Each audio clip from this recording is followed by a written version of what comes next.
খুব সুন্দর চৌধুরীহাটে ফতেবাদ চৌধুরীহাট, দুই পাশে গাছ, সবুজ প্রকৃতি, খুব সুন্দর মনোরম পরিবেশ।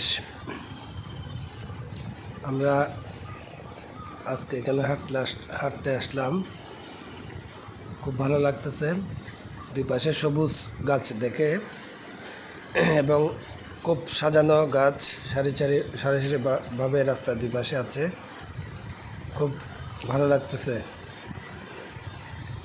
মেঘলা আকাশ,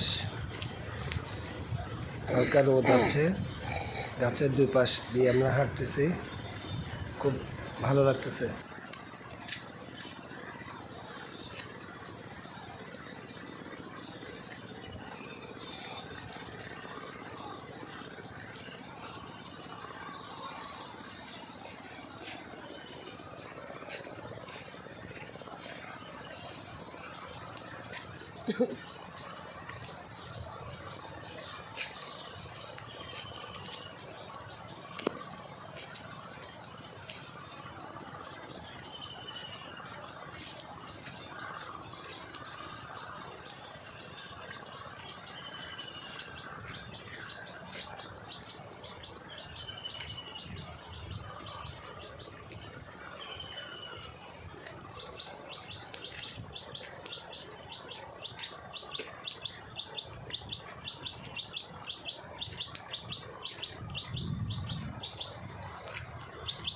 এবার